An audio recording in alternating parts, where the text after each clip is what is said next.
And we are live. What's going on Facebook, LinkedIn, and YouTube Live? It is your boy Billy Rowe. Today is Wednesday. I'd like to welcome you to the Wednesday Word. And if it is Wednesday, you should already know what that means. It's time for the Wednesday Word. That's Wednesday Word. Jumping straight into it. Tonight's topic is get in position. As always, I like to share what I mean by my topics. What do I mean by the topic of get in position? What I mean when I say get in position is that really, I guess I could say get into sync with the opportunities or the flow of the opportunities that are out there and are available to us. So in life, there's tons of things that we desire, that we want, and sometimes things that we need. And there's opportunities to acquire those things. And if we can get ourselves in the proper position, whether that's physically, mentally, emotionally, whatever it may be, financially, by placing ourselves or getting into that position, it means when the opportunity either comes downstream or when the opportunity presents itself, we're in sync to seize that opportunity. So that's what I mean by get in position. Tonight, I have 3 tools for the first row that I want to share with you on how I get into position when it comes to opportunities. So let's jump straight into it. When it comes to getting in position, the very first tool that I thought I would bring to the table is about clarity. It's be clear about the position that you want to be in. Why is this important?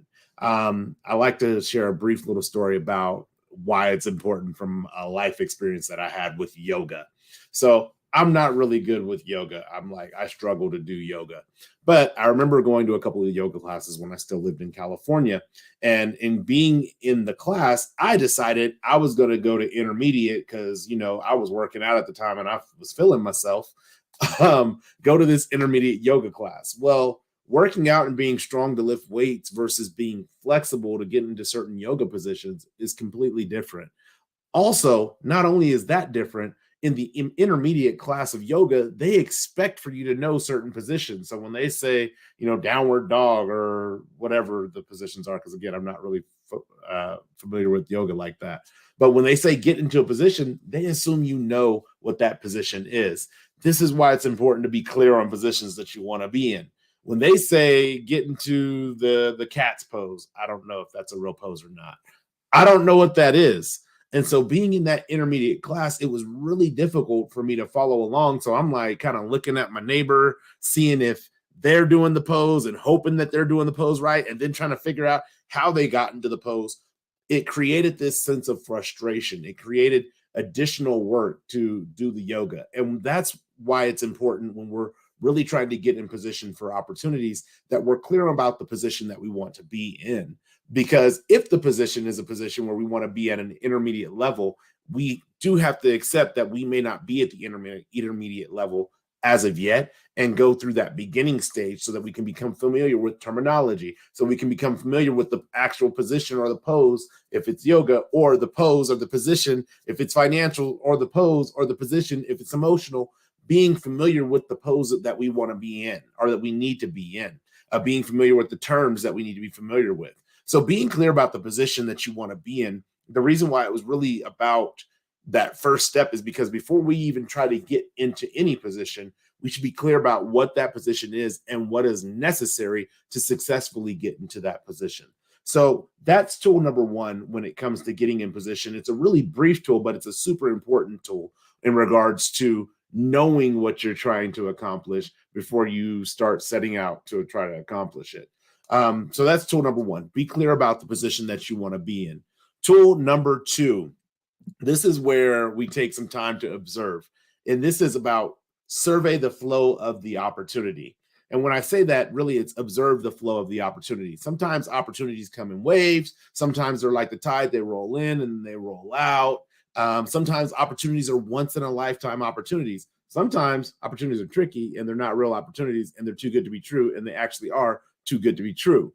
But survey the flow of the opportunity. And what I mean by that is, rather than jumping into an opportunity and fighting this immediate uphill battle, or jumping into the stream and it's going in the wrong direction and you want to swim upstream, rather than jumping in, survey and see what the opportunity, the flow of the opportunity is presenting. So for instance, going back to if we're on a river and the flow is going of the current is going downstream, but you want to go upstream, maybe you get a boat.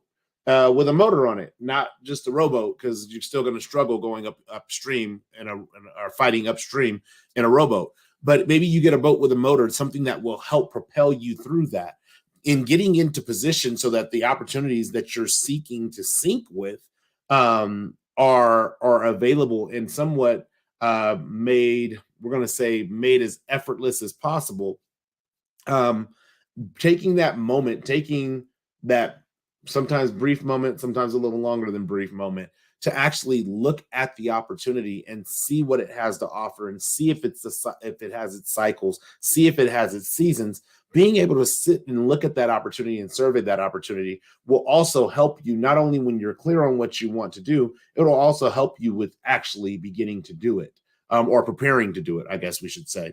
Um, the other part of this is that though I'm all for surveying the opportunity and looking at when's the optimal time to jump in, you can't do it forever. One of the conversations I was having with my middle son not too long ago, we were talking about the fact that I had written a book. And I was like, I could have easily said in 2021, hey, I want to write a book. And then we're now at 2022, and I could still be saying, yeah, I want to write a book. But the survey that I did of that opportunity was like, I want to write a book. Let me see what the opportunity is there for me to write a book. I think there's a strong opportunity. This is the topic I want to write about. And I started writing the book. I didn't just sit and survey and say, oh, well, what's a good topic? Okay, this is a good topic, but how does that flow? Okay, maybe I'll move to this topic. And then I do this topic. They say sometimes you have I forget, I think it's planning paralysis or something like that, where you plan and you plan and you plan and you plan and you plan and you plan, but you never do anything. This is why, though surveying the flow of an opportunity is important, it's important to also make sure that you're not stuck in this cycle in which all you do is look. I remember when I was younger, in my 20s, I would look at the stock market and I'd say, oh man, if I had $300, I could have made $200 today. Or if I had $3,000, I could have made this amount of money today, and I would have bought that stock. And so what I would do is I would look at stock, I would imagine that could buy it, but never buy it. And then the stock would grow, and I would like, oh man, if I'd have bought it back then, I would have made X amount of money. Really good example of that is I seen Netflix when it was $19 a share. I was like, that's an amazing idea. I should probably buy some Netflix stocks. If I bought 100, that'd be about $1,900. And I went through the whole process of what I would do to buy Netflix stocks and never bought it. And then Netflix went to $50 a share. Then Netflix went to $100 a share, then $200, then $300, then $400. And all the while I'm surveying the opportunity, but I never actually seized the opportunity. I never put any money, I never put any tangible finances into Netflix. So I missed opportunity after opportunity after opportunity. So while you're surveying the opportunity, realize you might miss a couple of chances to jump in on an opportunity. However, if all you do is survey the opportunity, you're going to miss every single chance to jump in on an opportunity. So that's tool number 2, survey the flow of the opportunity. And really, tool number 1 and tool number 2 are designed to get you to tool number 3, which is move accordingly. After you have become clear on the position that you want to be in, after you have surveyed the flow and understand the seasonal, or I struggle with this word, the cyclical nature of the opportunity, the next thing to do is to move accordingly. And what moving accordingly is you are moving based on the clarity that was established in the first 2 tools. Going all the way back to that yoga. Once you're in beginner yoga and you understand what a pose is and how to get into said pose, then you move accordingly, and you actually move more efficiently. Now that I think about it, you move accordingly and more efficiently to get into the position that you need to be in. It's no different than working in corporate America. If you want a promotion, then you need to have a good work ethic that shows beyond just the scope of your day-to-day tasks. It needs to expand to where your leadership can recognize it. It needs to expand to where their leadership can recognize it. And then what happens is you start finding that your name comes up in rooms that you're not in. Why? Because of the fact that you have moved accordingly with the work ethic that you need to move with in order to get to the position that you're trying to get to. So that moving accordingly, it's this transparent walk, or is this honest walk that we have with ourselves when we're trying to get in position for the opportunities that we say we want, that we say we desire, that we say we're pursuing. It's about not cheating the process, understanding that there's a process to get into said position. And not everybody's process is exactly the same. Please don't think that it's like a one size fits all process, but it is a process that we ourselves have to go through. The process of writing, I literally started off writing on Facebook posts, just more, and then started more in-depth Facebook posts, and then started thoughts of the day. And all that process was a process that made it all that process were moves that I was making in order to become better and more articulate in how I convey my thoughts. And by doing so, even doing first row video content, it's something where it's like I'm now doing my thoughts on the fly live, and there is no, oh wait, I don't like the way that went, let me start over. No, if I stutter on a word, I stutter on a word. If I can't say a word correctly, I can't say a word correctly. But all those moves set me up to get to a space where I could take all that process and create a book. And so really it's about having this, again, this honest walk when you're moving accordingly. You're moving through the process honestly. It's one thing to make a mistake while you're moving through a process honestly. It's another thing to try to cheat the process. Every time we try to cheat the process, what we do is we cheat ourselves for the lack of preparation that we're going to need at the next level. So that is what the third tool is moving accordingly. Really quick, I want to go over all three tools with you because this is going to be like probably one of your fastest Wednesday words ever. But I want to go over all three tools with you and then share a brief story with you. But going back, tool number one, when it comes to getting into position is be clear about the position that you want to be in. Know the position that you are seeking. And sometimes we get caught up. I really got to add this, even though I didn't want to. Sometimes we get caught up seeking other people's positions. Oh, well, they have a nice house. They have a nice car. I have a lot of friends who have nice cars, way nicer than my cars, are the cars that I've ever owned and the car that I own presently. However, that's their position, and that's the position that they've gotten themselves into. That's not the position that I'm seeking for myself. Yeah, I'd like a car that goes fast, but at the end of the day, all I'm going to do is get speeding tickets. So probably not good for me to have a car that goes super fast. That's tool number one. Be clear about the position that you want to be in. Tool number two is survey the flow of the opportunity. Observe the best window for opportunity, but you can't just sit on the sideline forever playing the game in your mind over and over again. Eventually, you have to bring that game or that plan that you're developing or strategy that you're developing into reality so that it can be executed. And then third and finally is move accordingly. Choose the actions that align with the position that you say you want to seek. Choose the actions that align or sync with the opportunity that you say you want to seize. So those are the three tools that I have for you this evening. As always with the Wednesday Word, I like to share a personal story, something that kind of got me thinking about this particular topic. And this particular topic is very interesting. The story that got me thinking about this topic is very interesting. It's from a conversation that I had with one of my brothers where we were talking about content. So I'm a content creator. I create content on YouTube and all kinds of stuff. But we were talking about how the content that I was creating, like it was valuable, but it wasn't getting the penetration that I wanted it to get. So for every Wednesday Word that I do, the following day, I put a clip up of the Wednesday Word.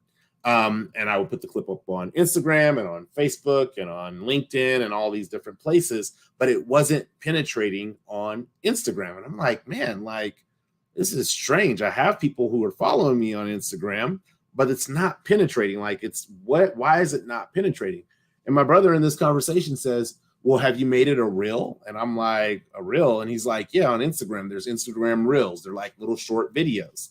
They're 1 minute short videos. That's funny because the clips for the Wednesday Word are 1 minute short videos. And so he's like, yeah, you should probably try a reel. And I was like, okay, I'll try the reel. First off, I knew the position that I wanted to get into. I'm trying to penetrate deeper into the market that I have or the audience that I have and expand upon that audience. So that's knowing the position that I want to get into. I already have the opportunity, knowing the opportunity of what I'm experiencing currently by just putting up a Instagram post. So now I have something to measure against. So now to move accordingly, I have to transition from putting the post to putting it as a Instagram reel. And I cannot tell you how much the analytics have changed from me having just a post with a Wednesday word clip on it to having a actual Instagram reel that's moving beyond just my audience. It's something that's out there. If somebody's scrolling through social media, it's something that has the opportunity to pop up on their algorithm search. And so in doing so, it was like the 2, 3, 4 people who were seeing the clip went to like 22, 33, 44 people that are seeing this clip. And every time they're seeing the reel. And so every time they're seeing that, what that's doing is it's expanding my brand, the First Row brand. It's expanding my audience, and it's truly putting me in the position that I am seeking to be in, not as somebody who's winning some type of popularity contest, but somebody who has the platform in which they can launch, whether it's a book or they can do a workshop, or they can have speakers come in and speak to their audience. That's what I'm seeking to establish. And so since that's what I'm seeking to establish, this Reels content is the position that I needed to be in. I just didn't know it. And that's the other thing. I think it's a bonus tool is sometimes when you're trying to get into a position, if you don't know exactly everything you need to do to get into the position, sometimes you're going to have to rely on other people who have an expertise on that position.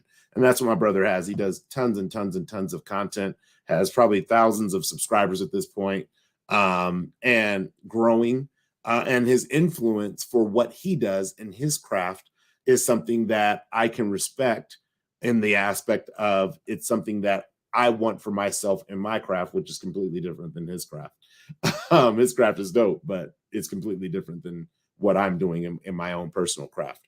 So that's really what this is about getting in position, getting into sync with opportunities by figuring out what is the best path or the best process for yourself to get into sync with that opportunity to where it flows instead of always being this constant uphill struggle, this uphill battle.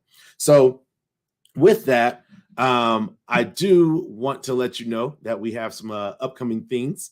First and foremost, Fire Your Job, Hire Your Passion. The first book out of First Row is officially available everywhere. I still recommend getting it from First Row because I'm always about, or firstrow.com, because I'm always about connection. But however, you can order it on Amazon, on Barnes and Nobles online. You can get it on your Kindle. And there'll be more and more platforms that it becomes available on as the time goes. I would again like to thank each and every one of you guys for making this book a national bestseller. It's not because I'm this amazing author. I'm a new author. This is my debut book. But it is because of the love and support that you guys have shown me from the very first time that I ever went live on Facebook Live so long ago. So thank you guys for that. I love and appreciate you for that. The next Wednesday word will also be a Wednesday word premiere. That topic will be breaking bad habits. If you have some bad habits that maybe you brought into 2022, you might want to tune into that. It will be a premiere, so it will be pre-recorded, and then it will be posted on Wednesday, March 9th at 6:30 p.m. Pacific Standard Time, 9:30 p.m. Eastern Standard Time.